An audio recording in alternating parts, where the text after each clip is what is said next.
headlines for tonight. The Philippine government is watching China's action in the South China Sea Nature Reserve. Baguio City Mayor Benjamin Magalong defended his resignation on ICI, noting that he thinks he struck several nerves. Former Senate President Chis Escudero faces ethics complaint over prohibited contributions. Truck ban is suspended in Cebu to allow the transport of relief supplies. Two members of Jewish community killed in Manchester synagogue attack.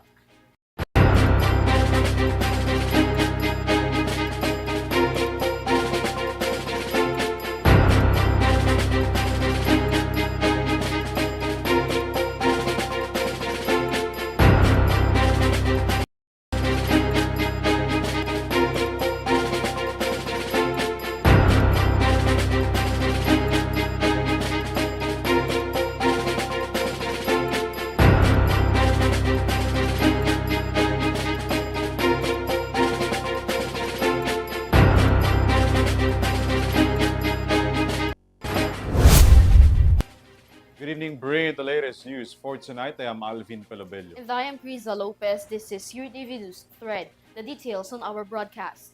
The Armed Forces of the Philippines is actively monitoring China's plan to establish a national nature reserve in Scarborough Shoal, Of which AFP Chief of Staff General Romeo Bronner Jr. reiterated it is a clear facade of its actual plan. Here's the report. The Philippine government continues to monitor China's action to establish a nature reserve in Scarborough Shoal in the South China Sea. According to Armed Forces of the Philippines or AFP Chief of Staff General Romeo Bronner Jr., Beijing's plan is a clear pretense in occupying part of the ocean. Bronner assured that there will be no repeat of Beijing's action like what happened in Mischief Reef, or better known as Panganiban Reef. Mischief Reef is within the exclusive economic zone of the Philippines, but China occupied in the 1990s, where it has already built military bases. Last month, the Chinese government announced that it had approved the establishment of a national nature reserve in Scarborough Shoal, saying it was an important guarantee to preserve the ecosystem in the ocean. Beijing has not yet commented on Bronner's statement, but the Philippine government initially opposed China's plan and instead demanded compensation for the damage caused by Chinese ships in the waters under Manila's jurisdiction. This is ALVIN PELOBELLO for Eurotv News. Meanwhile, within 2 weeks of working as special legal advisor in the Independent Commission for Infrastructure, Baguio City Mayor Benjamin Magalong believed he had struck several nerves among those who link him to Discaya's project in Baguio and question his credibility. More from this report. In his short term as special legal advisor of the Independent Commission for Infrastructure, Baguio City Mayor Benjamin Magalong told the Senate Committee on Science and Technology hearing Thursday that 3 key players are behind the corruption in flood control projects. He pointed specifically to politicians, DPWH officials, and corrupt project contractors. And the way I see it, it has become a cottage industry, a livelihood program. Sa laki ng perang involved. There should be 5 major players. Yung funder, which usually yung mga lawmakers, the DPWH at yung mga contractors, local government at yung community. Mayor Magalong said he was also surprised by questions raised that challenged his position as special advisor of the commission. He stressed that while criticisms against his position may be accepted, it remains true that he had no authority to command investigating agencies. That is why the ICI partnered with the Philippine National Police, the National Bureau of Investigation, and even volunteers to collectively address the scandal involving the flood control projects. The level, the depth, and the magnitude is really overwhelming. That hindi mo kakayanin ng 1 taon, 2 taon to investigate because it's in thousands of cases. He added that what is unacceptable was the allegations linking him to a tennis court project awarded to the Discayas in Baguio City. Na ay dahil merong project si Discaya doon at maanomalyang tennis court. Ay, sobra na yan. Yun ang hindi ko matake. Di ba? Parang pinapalabas mo pa na korap ako. Ay, dyan na. Mag-aaway na tayo dyan. You know? Sa unang-una, sabihin ko nga, kung bulok ba ako, lalabanan ko yung mga very powerful na tao dyan. According to Mayor Magalong, because of his ongoing probe into flood control project anomalies involving lawmakers, contractors, and DPWH officials, a powerful figure was hurt by his action. You have to make sure that you have the moral ascendancy bago mo labanan yung mga tao. Otherwise, masisira ka rin. So nonetheless, I think I struck a nerve. I don't like to, expound further. But I believe I struck a nerve or several nerves. Nevertheless, Magalong said he now wants to put an end to his experience working with the ICI. He and DPWH Secretary Vince Dizon both see one clear issue: lack of transparency in government, which allowed corruption in projects to thrive. Hindi man lang nila naisip na paano ang taong bayan. Nakaka-insulto pa. At ito nga, lately nga, sinabi pa na yung involved na congressman dyan, si Saldico, he did not abandon it. It was a sacrifice. My God!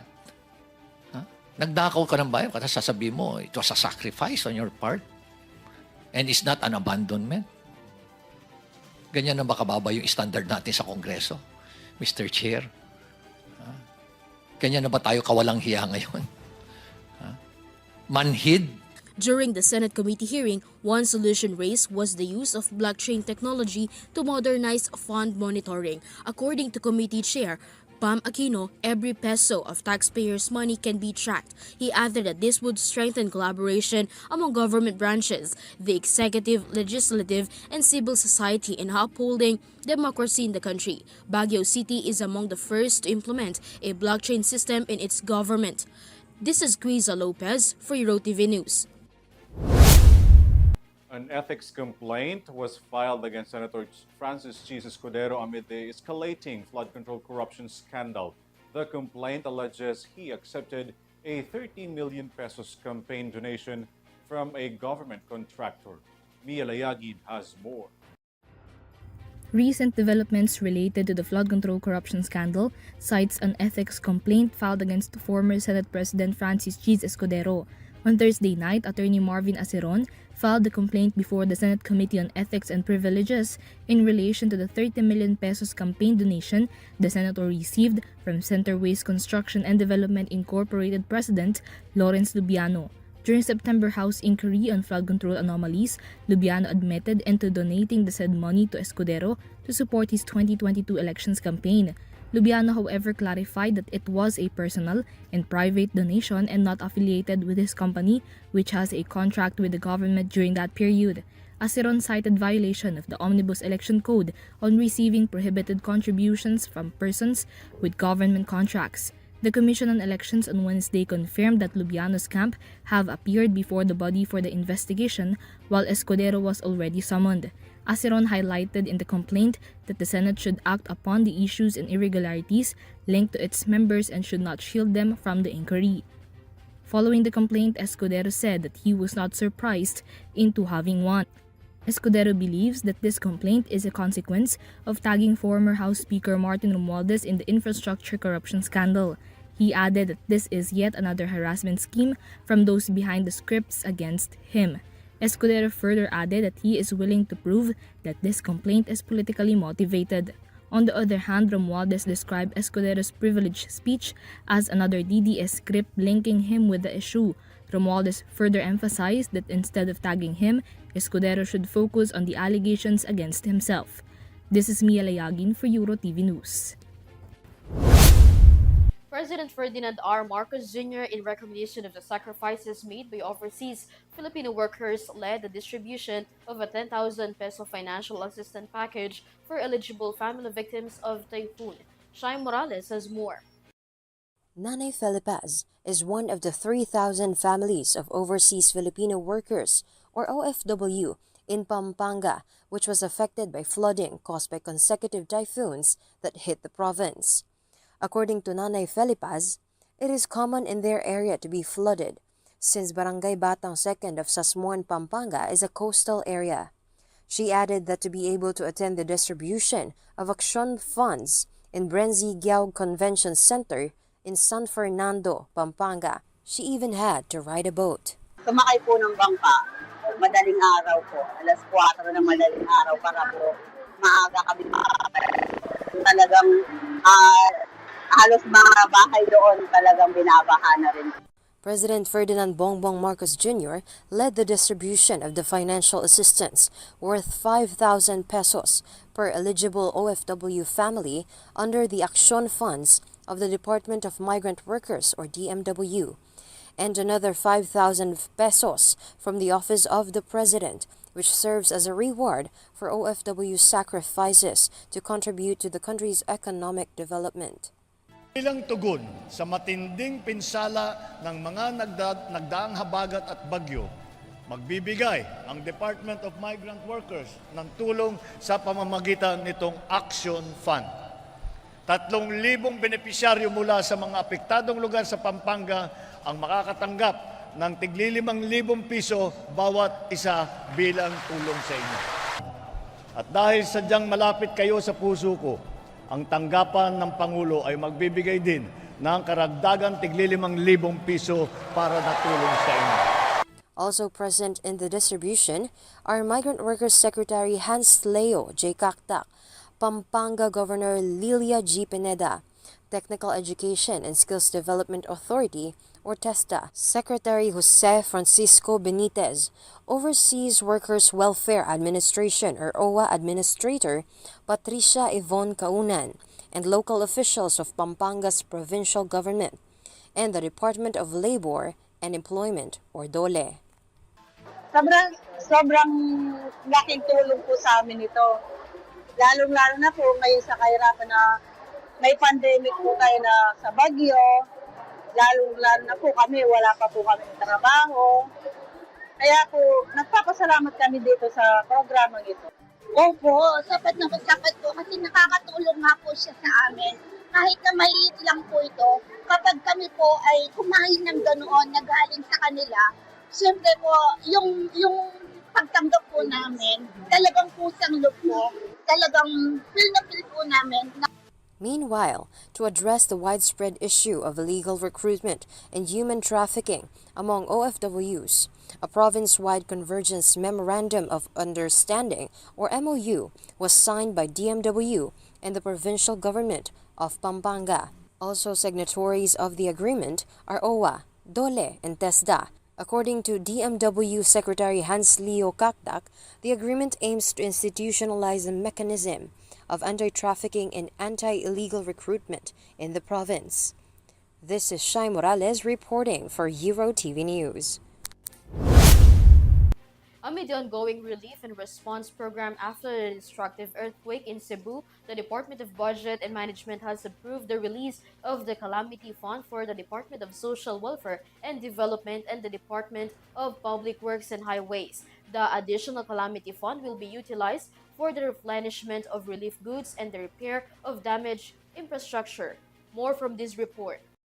The Department of Budget and Management has approved the release of calamity funds for Department of Social Welfare and Development and the Department of Public Works and Highways. This is in line with President Ferdinand Marcos Jr.'s directive for the immediate delivery of aid to earthquake victims in Cebu. The DBM is ready to release 1.625 billion pesos as replenishment for the quick response funds of both agencies. Out of this, 625 million pesos will go to the DSWD's Quick Response Fund under its 2025 fiscal year budget. The amount will be used to preposition relief goods in the SWD warehouses and to support the emergency cash transfer program.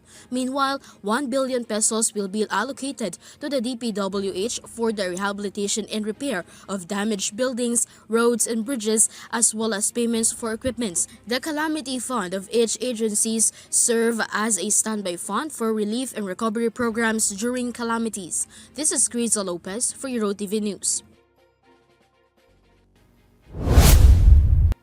To streamline the massive relief operations following the magnitude 6.9 earthquake, the provincial government of Cebu has lifted a suspension of truck ban at all national and provincial highways. More from Vanessa Cleophas. The provincial government of of Cebu temporarily lifted the truck ban on their provincial and national highways to allow the faster transport of trucks carrying relief goods to areas affected by the magnitude 6.9 earthquake that struck the province. Under Executive Order No. 58 Series of 2025, signed by Cebu Governor Pam Baricuatro, the truck ban is suspended while the entire province remains under a state of calamity. According to the governor, this move aims to allow trucks to pass freely through major roads in Cebu without violating any rules. At present, Cebu is receiving various forms of assistance from nearby provinces, the national government and private sectors, including relief goods, construction materials, and other essential needs for the residents. Governor Baricuatro also urged all local government units or LGUs in Cebu to implement the same policy within their respective jurisdictions. It can be recalled that the truck ban on major roads in the province has been enforced in Cebu for several years. This is Vanessa Cleofas for Eurotv News. The Transportation Group Manibela denounced the call for LTFRB's officials to resign due to slow implementation of a modernization program, citing the progressive dialogue between the agency and Manibela. Mia Layagin has more.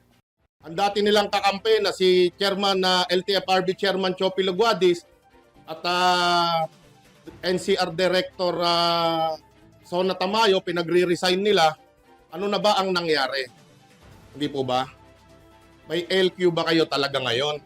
This was the counter of Manibela Chairperson Marvel Buena on some transport groups and cooperatives' call for the resignation of some land transportation, franchising and regulatory board officials. The response came after the calls from the Magnificent Seven transport groups for LTFRB Chairperson Joffy Luguadis III and NCR Regional Director Attorney Zona Rosetta Mayo's resignation amid slow implementation of the Public Transportation Modernization Program or PTMP. Valbuena criticized Magnificent Seven's change of themes when it was the active supporter of LTFRB in its implementation of Modernization and Consolidation Program. Nagre-resign nila yung mga matagal nilang pinakinabangan itong mga transport group na to. Kapag wala na kayong mahihita, hindi masusunod yung gusto ninyo, pagre-resignin ninyo yung mga tao. Kami ngayon na kinakausap at nagkakaroon ng magandang dialogo, gusto ninyo tanggalin yung mga taong namamagitan para kami ay makapaghanap buhay naman at mapakinggan ng sa ganon ay maging legal ang aming mga dokumento. The group firmly opposed the resignation calls, citing the progress in LTFRB and Manibela's dialogue regarding measures that benefits the members of the transportation sector. Valbuena emphasized that it is only just that the PTMP implementation is halted, given that it is a disadvantage to most drivers and operators who cannot afford the price of modernization, even losing most of their income. He added that PTMP should not be given a budget anymore, as it may only be at risk of corruption, similar to the flood control scandal. Bakit pa natin ipagpipilitan? Lugi na tayo. Dapat prenuhan na natin ito. Prenuhan na natin at tignan natin kung saan talaga may pagkakamali. Alam natin na nagsimula sa consolidation, sa pagbuo ng kooperatiba kung bakit nagkanda leche-leche itong ng PUBMP na to sa pagpapatupad nito. Kinurakot lang ang pera ng taong bayan, 9 billion pesos ang ipinondo na sa PUBMP at halos 10 bilyong piso sa service contracting. Bakit 90% pa rin ng mga nag-modernize na transport cooperatives, mga transport corporation ang lugi hanggang sa ngayon? Valbuena also expressed support in LTFRB, Transportation Department, Land Transportation Office, and to President Ferdinand Marcos Jr., who he noted that listens to them now. It can be recalled that last year, Manibela was among the front-running groups who condemned the implementation of PTMP as well as LTFRB's leadership. Valbuena underscored that the group and the transportation agencies have had current positive dialogues, all against the continuation of modernization. He, however, clarified that the group is willing to withdraw their support to these agencies if they are left out again in the talks regarding modernization.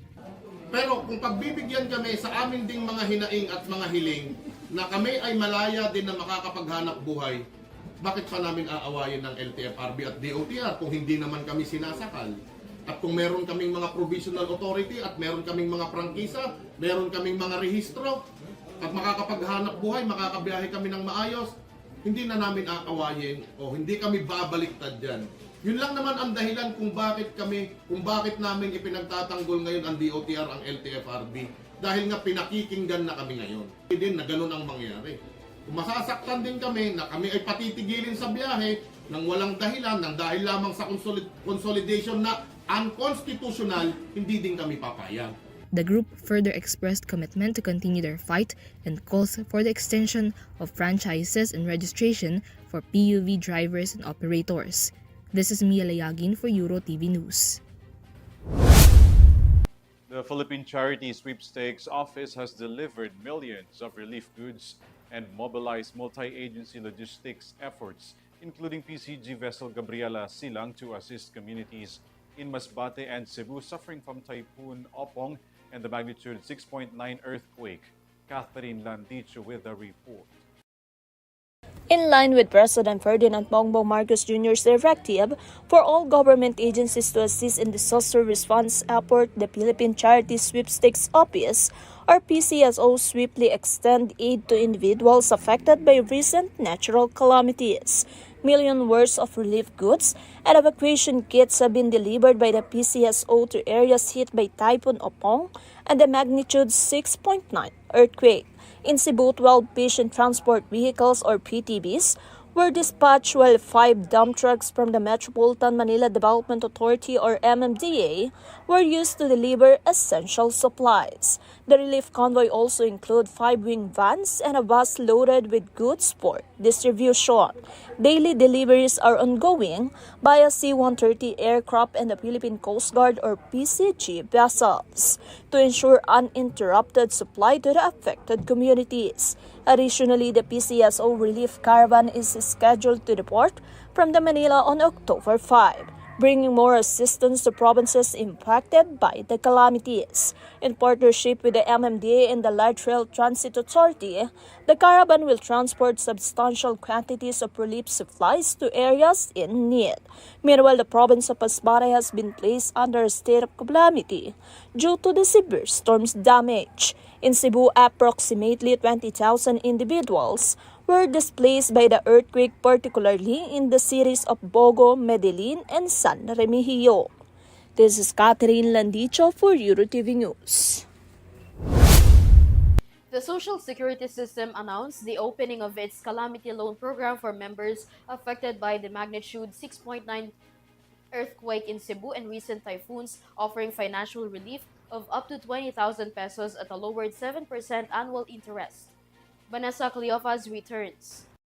The Social Security System or SSS announced that they offer Calamity Loan Program for its members affected by typhoon and a magnitude 6.9 earthquake that hits in Cebu. The said Calamity Loan may ease the financial burden faced of SSS members. It also serves as their financial support to their quick recovery during in times of calamities and natural disaster. SSS President and Chief Executive Officer Robert Joseph Montes de Claro said it has a 7% lowered interest per annum and loanable amount of up to 20,000 pesos. Qualified members must at least a resident or working in an area declared under a state of calamity and other major requirements. It can be remembered that the National Disaster Risk Reduction and Management Council or NDRRMC declared a state of calamity over 85 towns and city in some areas. In addition, SSS Calamity Loan Program extends vital financial relief to members affected by the recent tropical cyclones Mirasol, Nando, and Opong and the enhanced southwest monsoon. This is Vanessa Cleofas for Eurotv News. President Ferdinand Marcos Jr. inaugurated the new farm fresh milk plant in Pampanga, an investment stemming from a 2023 meeting with a Malaysian dairy company. Marcos is confident that the new facility will boost local dairy supply in the country. Catherine Landicho tells us more.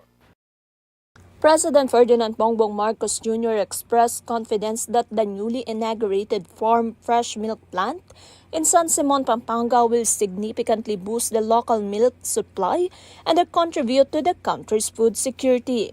In his speech during the inauguration, President Marcos said the project marks a major milestone in the administration efforts to strengthen the local dairy industry. He added that the plant is expected to increase the country's milk production while creating livelihood opportunities for Filipino farmers. The 3 billion pesos investment is a product of President Ferdinand Bongbong Marcos Jr. meeting with top officials of the Malaysian dairy company Farm Fresh Berhad during his official visit to Kuala Lumpur in 2023. The collaboration has now materialized into a state-of-the-art milk processing facility in Central Luzon. The plant has the capacity to produce 32 million liters of pasteurized milk and 2.4 million liters of yogurt annually, making it one of the largest dairy processing facilities in the Philippines. Makakapag-produce na ng 32 milyong litro ng pasteurized milk, 32 million liters of pasteurized milk, and more than 2.4 million liters of yogurt every year. Magbibigay din nito ng mga oportunidad na magkaroon ng kabuhayan ng mga magsasaka at mga farm workers natin dito sa komunidad. Bukod sa mas epektibong produksyon, magbibigay rin ito ng mas magandang kinabukasan para sa ating kababayan. None of this would have been possible without the consistent support of Farm Fresh in our collective aspiration to boost our local products of dairy, to boost our local production of dairy products. Through your efforts, more Filipino farmers, veterinarians can now have a more stable and dignified job. So I hope you will continue to improve and expand your operations, bringing greater opportunities to our communities. I think the idea that Farm Fresh facilities in San Simon will supply ready-to-drink, ultra-high temperature products, and milk powders to major retail outlets, supermarkets, and cafes across the Greater Manila area. The initiative is aligned with the government's broader push to improve local food production and reduce dependence on the imports, particularly in key commodities like milk and daily products. This is Catherine Landicho for Eurotv News. Authorities arrested a woman in Tondo, Manila for allegedly selling DSWD family food packs with an estimated value of 15.5 million pesos, an illegal activity that the DSWD strongly condemned. Here's Henry Nicolas for the report. The Criminal Investigation and Detection Group National Capital Region raided a warehouse in Tondo, Manila following a report of alleged selling of family kits of the Department of Social Welfare and Development. A woman was arrested in an entrapment operation and 6,000 boxes of DSWD family kits with not for sale markings worth 15.5 million pesos were seized. The DSWD clarifies that the items discovered during the entrapment operation as well as the warehouse involved are in no way owned, operated, or affiliated with the agency. The department likewise emphasized that no DSWD personnel were involved. The CIDG emphasizes relief goods and assistance extended by the government are intended solely for calamity or disaster victims and must not under any circumstances be sold, diverted, or misused for personal gain. The DSWD strongly condemns the unauthorized use of its official logo and any attempts to mislead the public not only to deceive citizens but also undermine the department's integrity and credibility. The suspect is in the custody of the PNP CIDG while the investigation is ongoing. The CIDG assured steadfast in enforcing all the laws and relentless in all fights against criminalities and violations of law across the country. They also urge the public to report to CIDG all illegal trading activities in their localities. This is Henry Nicolas for Eurotv News. A suspected terrorist attack at a Jewish synagogue in Manchester, England on Thursday left 2 people dead and several injured as the worshippers observed Yom Kippur. Son Santiago has more. 2 people from the Jewish community were killed after an attack at a Jewish synagogue in Manchester, England on Thursday. The incident happened at the Heaton Park Hebrew Congregation Synagogue as worshippers marked Yom Kippur, the holiest day in the Jewish calendar. Manchester police said the suspect, believed to be 35-year-old Jihad al-Shami, a British citizen of Syrian descent, drove into pedestrians then began to stab people. He was wearing what looked like a vest with a bomb in the crime scene, but authorities later confirmed it was not a live explosive. Armed police then shot him dead at the scene. Meanwhile, 3 others are in serious condition.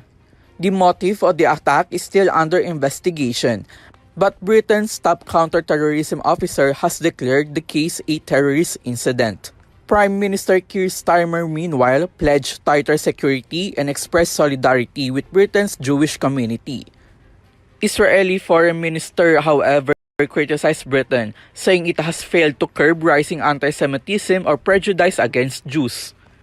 According to the British Community Security Trust, anti-Semitic incidents in Britain have surged with more than 1,500 cases recorded this year. This is Son Santiago for Eurotv News. The Philippines is set to host its first ever WTA 125 tournament in early 2026, giving Filipinos a chance to see Alex Yala compete on home soil. Kyle Basa has the sports news. It is confirmed that there will be a Women's Tennis Association or WTA in the Philippines, another honor for the Philippines to host a big-time sports event. Philippine Sports Commission Chairman Patrick Pato Gregorio said that the PSC and Philippine Tennis Association or PHILTA are collabing in this event and will call this WTA 125 Manila. Manila Open or Philippine Open, yan yung tama. So WTA 125 Manila. Ang Philippine Sports Commission, enabler. Kung sinong gustong mag-organize, tama ang gagawin, tama ang gastos, it will promote sports, development, and tourism. Susuportahan po namin. The options of the court will be the Rizal Memorial Tennis Center in Manila and the other in Tarlac. This will be the opportunity of a lifetime by the locals to see Alexandra Ayala represent our country in her own home crowd. The tentative dates for the tournament will be in late January to February 2026. Meanwhile, Alexandra Ayala fails to advance in the semifinals as she is beaten by Victoria Golubic this October 3. The Swiss was very determined in their matchup. She did not let Ayala gain any momentum. Their final scores of the game was 2-6, 6-2, and 7-6. This is her exit in the tournament, yet fans held her head high as she did not disappoint them in her performance. This is Kyle Basa reporting for Eurotv News. And that's the latest news for tonight. You may visit eurotvph.com for more news and information. Once again, I am KRIZZA Lopez. You can also catch our live broadcast through our social media accounts and via Pinextreme channel. I'm ALVIN PELOBELLO. Thanks for joining us. This is Eurotv News Thread. Stay safe and have a good night, everyone. Happy weekend. Yeah,